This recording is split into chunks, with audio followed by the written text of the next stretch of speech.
We are in Singapore today and we're going to check out Garden by the Bay. As the name suggests, it is a garden by the bay. It is free for all and it opens from 5 a.m. to 2 a.m.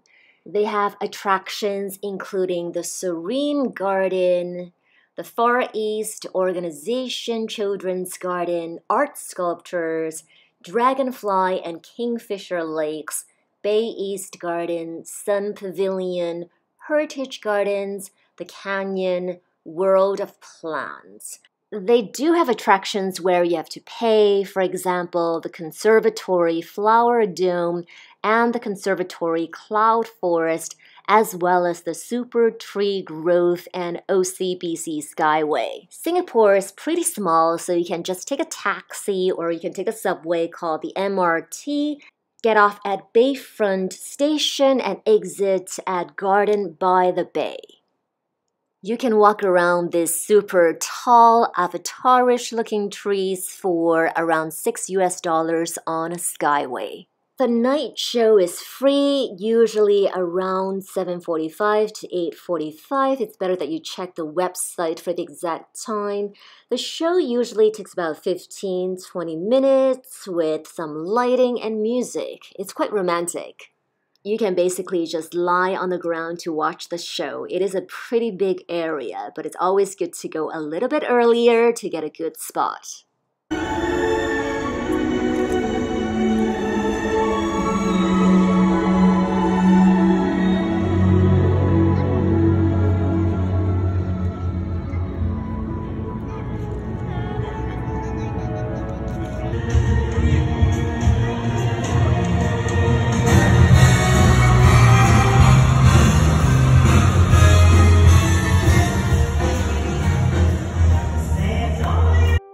The other paying attractions are the two domes, the Flowers Dome and the Cloud Forest Dome.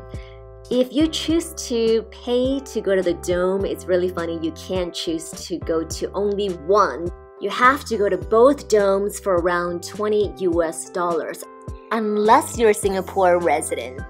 Then you can choose to go to only one dome.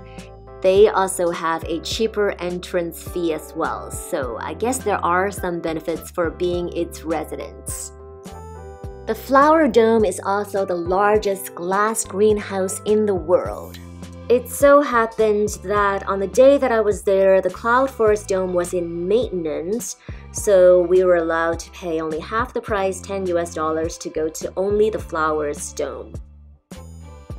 Inside the Flowers Dome, they have gardens from different countries with their different styles. For example, the Australian garden right here, South African garden, the California garden. They also have all different types of interesting looking cactus, especially this one. The Alice in Wonderland motif.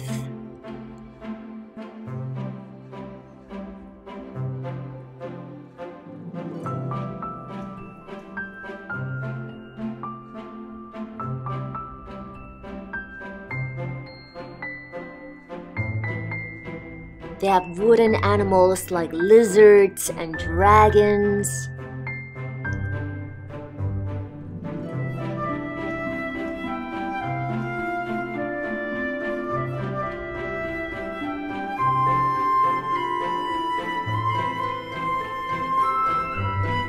They also have restaurants inside the domes. The food was just okay, but the location is really interesting inside all these beautiful flowers. It does get pretty cold inside the dome, so it's better that you bring extra clothing or a jacket or a scarf with you, because the weather in Singapore is usually quite hot and humid. So they like to use a lot of air conditioning inside. We do suggest you come to the garden on weekdays because usually it's less crowded. It gets most crowded around 5 to 6 p.m. because people like to go to the garden around this time and then maybe eat some food, stick around to watch the night show. If you pay to go inside the domes, then you'll get a stamp so you can leave and come back. I'd say 1 hour inside the flowers dome would be enough unless you're a flowers fanatic. Cloud Forest Dome seems to be more interesting, so it will probably take longer than an hour to check out.